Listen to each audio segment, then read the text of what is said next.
Hi, my name's Nikki. I'm the Obsessive Bookseller, and welcome to my channel. Today, I would like to review The Wisdom of Crowds by Joe Abercrombie. It's the third and final book in the Age of Madness, and the most recent thing he's written.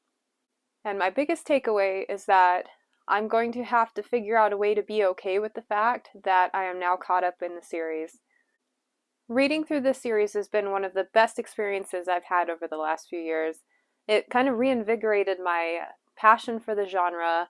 It made me realize that, no, I am not too critical or cranky enough to still just purely enjoy books for the sake of. I can set aside my analytical mind and just trust that this author is going to take me somewhere meaningful and do it in the most satisfying way possible. Before filming this, I had to seriously ask myself if Abercrombie has become my all-time favorite author, because he has been creeping his way slowly up my list, knocking people off who I thought would be on there forever in their spot.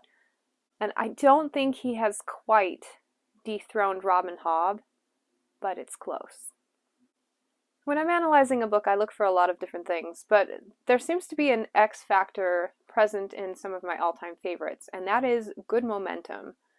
If an author can build momentum sustainably and really careen you towards the end where you put the book down and you're like, wow, what did I just read? That was amazing. Those are the kind of books that make me excited to be a reader. And as hard as they were to read, some of the scenes and creative elements that he put into this novel are among my favorites of the whole saga. Like, those moments that we culminated towards were just amazing. And I cannot recommend this author highly enough.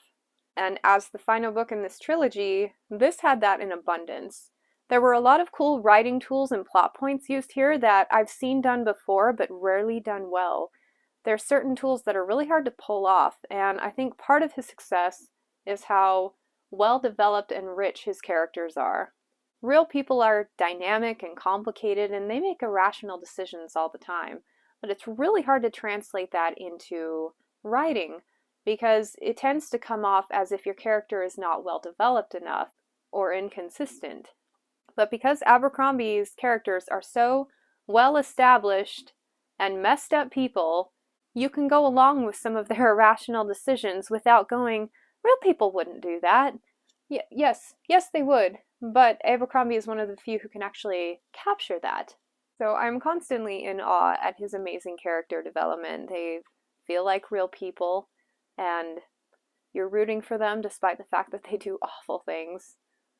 A lot of people have asked me how this most recent trilogy compares to his other works, and it is very much more in line with the politically driven slow burn format that we got in the first trilogy, with a few brutal battles thrown in here or there. You know, it's still an Abercrombie.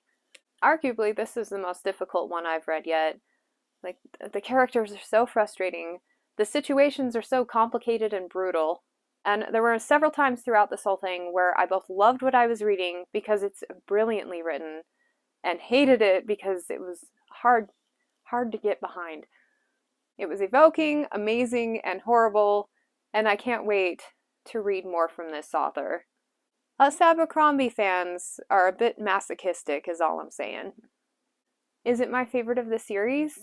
I think Best Served Cold still holds that spot, but this one is in close comparison. I think I'm coming in at a 4.5 out of 5 stars, indicating that for any other author it'd be a 5-star read, and that's still what I'll put on Goodreads, but for me personally it wasn't my favorite of his series.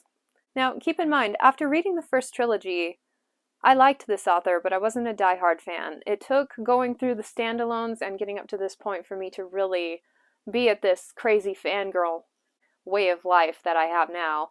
Now, I was a die-hard Glokta fan from the very beginning, but that's another story. So, if you've only just dipped your toes into what this author has to offer, I would suggest keep going, because he gets more and more brilliant as he goes. And if you get to this point, I think if you're like me, you will pick up anything this author chooses to write in the future. Now let's take a look at other books you might like. First up, The Daggers Path by Daniel Abraham. It has a lot of the same types of characters, the same kind of politically driven story, and it's another series that takes a little while to get going. I was not sold after reading just this first book, but every time I pick up another book in the series, I got more and more invested and ended up absolutely loving it. As far as story components is concerned, this is most closely related to the Age of Madness than a lot of other things that I've read, because it addresses things like bank houses and political uprisings and people trying to make a living in a city, so very similar atmosphere. Obviously, Abercrombie is a lot more brutal, but I think you'll find the character dynamics are really fun crossovers. There's a character in here in specific who has a lot of complexity and duality, and he's a very fascinating character, so yeah, this is a good pick. The Black-Tongued Thief by Christopher Buehlman, because of all the things I love Abercrombie for, he is one of the best at making me laugh. I think he's so freaking funny. And this was another one, kind of in the same vein, like a grimdark, more of an adventure, but made me laugh. It was a little cheekier than a lot of them that I've read, but it landed. And I think if you like the tone of Abercrombie's writing, this would be a fun one. Child of a Mad God by R.A. Salvatore. It's undeniable, one of the most memorable thing about Abercrombie's works is all the characters in the North, all the dynamics between all of them, and the brutality of it all. And this one is a little bit smaller scale, kind of an indigenous take on things, but every bit as character-driven and brutal.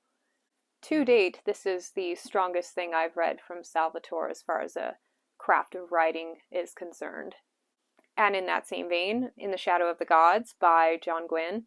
This is also a slow burn, takes place in a frigid world with very harsh conditions. This one has more of an overall theme, so if you like Abercrombie's writing but you wish the overall plot was a little more integral, because Abercrombie is very much all about the characters and the slow burn, this has that slow burn, the good characters, but the overarching plot that I think you'll find really satisfying in comparison. And then The Traitor's Blades by Sebastian de Castell. This book was a hard sell for me at first. I made it through the first 100 pages going, this guy is trying way too hard. But it's still compelling.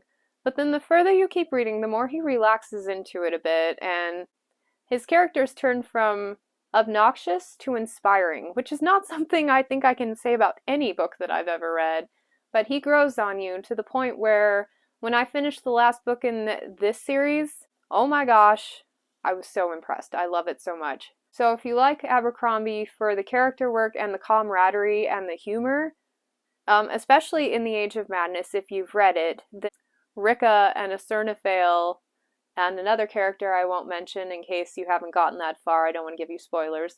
But the dynamics between those three characters are superb, and I think you'll find a very similar feel in here. And for the record, that trio was my favorite part of the Age of Madness trilogy. They were hilarious. So, yeah, there's your pick. Thank you so much for joining me on this review today, and I hope to catch you next time. Bye.